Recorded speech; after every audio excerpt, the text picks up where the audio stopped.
When Sigrid and I went to seminary, we had a colleague, Eastern Orthodox, from the Eastern Orthodox Church.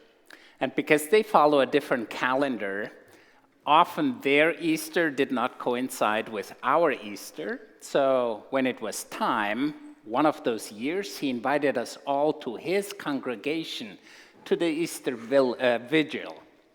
So it was close to midnight, and we were all crammed in this sanctuary. It was pitch dark, and all I could feel was my own heartbeat and the breath of the person next to me.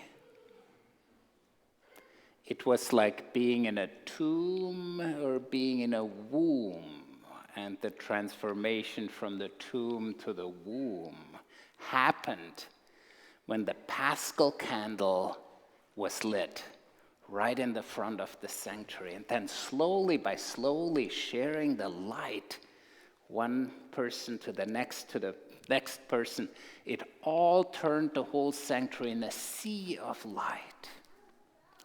Light in the darkness, resurrection.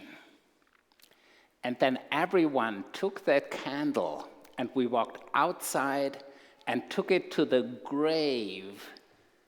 Everyone placed it on the grave of their loved ones. You see the symbolism there. All connected. The light shining in the darkness. We being raised to new life. Now, the interesting thing about Easter is it never happens without the darkness. Even the risen one has the wound marks, the nail marks, the stigmata. There is no resurrection without feeling the pain and feeling the suffering and the brokenness and the falling apart. And we see that in Mary Magdalene. She comes to the tomb. It is empty, and she's wondering, and she's crying. She's crying. And then Jesus, unbeknownst to her, the gardener, she sees only the gardener. She cannot see Jesus. He asks her, "What's going on?" And isn't that where transformation happens? When someone is listening to us, to our heartache, when someone is just listening, how we're doing, when we're down, when we don't know what else, right there in our not knowing, in our grieving, in our falling apart, that's where the light is being lit. That's from where the light starts spreading. Anyone here who has never been stuck in one place or another? And I don't mean like stuck literally on the tar of a molten pavement. We've all had that experience, have we not? Just being stuck, not knowing how to move forward. That is what the tomb stands for, feeling stuck, not knowing how to move forward. And then, slowly by slowly, transformation can happen when we're patient, when we're listening deeply, when we pay attention, and when others listen to us. And those 3 days, or the third day, from Good Friday, Holy Saturday, Easter Sunday, they may not be 3 days for you. They may be 3 months, they may be 3 years, they may be 30 years.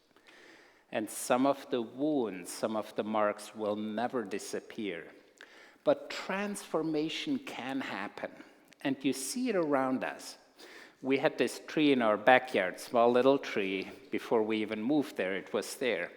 And it was injured. It was just injured. And then through the years, it grew beyond its injury. And that's, I think, often how it is with us. We have our wounds, but we keep growing. We keep growing and evolving and transforming in the process. Now, I love this passage because it says Mary Magdalene looks at Jesus, but she does not recognize him. She thinks it's the gardener. I think there is a deep wisdom in this. It's the invitation for us to look for Jesus in the people we do not recognize. Looking for Jesus in people who are different. Looking for Jesus in the line of the people who come through loaves and fishes. You know, there is this one Dodge car. It's from the last century. It's rusted, it's rattling, it's still going because probably duct tape and baling wire keep it together. 425,000 miles. It's a wonder that it still comes every month through. But looking for Jesus in the person who come in that Dodge. There's a beautiful picture at St. John's UCC in Lewisburg, and it depicts a line of people in line at the soup kitchen. They're just hungry, longing. They're standing in line. It's all dark. And one of them, it's hard to see even, has almost like a little bit of a halo there. And it means like, why? Well, the ones who are longing, the ones who are hungry, we are to look for Jesus in them. The least of these, the ones who are tired, worn out, the ones who are hungry not just for food, but longing to belong, longing to be loved, longing to be welcomed and treated like Jesus. And I think we have so many people who live that, so many role models.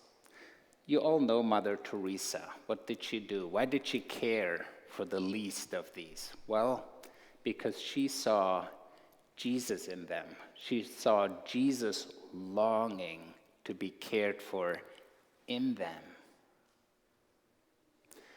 St. Francis, well, he was of noble background, had means and all. He was on a horse, and that one day he saw a person suffering of leprosy. And he saw again, and he saw again, and he felt deeply moved and recognized Jesus in that person. He got off his horse, he hugged the person, he kissed him, and his life was transformed. Looking for Jesus in a person we may not pay attention to or may want to look away from. Looking for Jesus in that person. Right in Virginia where we lived, we had a lovely backyard, and right there under our kitchen window by the back entrance we had milkweed, just a small little shrub. And we walked by, and at some point I noticed it's almost like there are fewer leaves on that every day. Well, there were some very, very hungry caterpillars, just very voracious, and they grew, and at some point they were hanging upside down. They shed their striped skin. I've never seen it like that before. And then they were hanging just this green chrysalis. Nothing visible, just totally opaque. You couldn't see anything, and it took time. And then it's almost like it turned a little bit translucent, and you could see some of the orange and some of the yellow, and through the different days it became more clear, and that it cracked open. And it cracked a little bit more, and then out of it just crawled barely this small little butterfly. Well, the wings were still folded, and it was still wet. And you gotta know you cannot speed up that process. Otherwise, they will remain crippled. So they first have to pump in the fluid into their wings and spread their wings and dry, and then at some point, they'll take flight. The process The pain does not go away. It never goes away. We still bear the scars, inner scars, just as much as we see outer scars where we have been hurt or where we hurt each other. But God can use those pieces. God can use our brokenness when we fall apart. There is this beautiful Japanese artwork, a beautiful bowl, you hold it, and then at some point, yikes, it broke, it shattered. Now, you could try to glue it together just so you don't even see the marks, but the tradition, kintsugi, it's called, is to fill the cracks with gold. Transformation, gold, where light can become visible, where brokenness is being transformed and filled with beauty and wonder. Well, this transformation can happen in us, and that's what Easter is about. Transformation is possible if you offer those places, those wounds to the living one. In the bulb, there is a flower. In a seed, an apple tree. In cocoons, a hidden promise. Butterflies will soon be free. That promise, God sees it already in you, where you can evolve, where you can emerge and spread your wings. May that happen to you.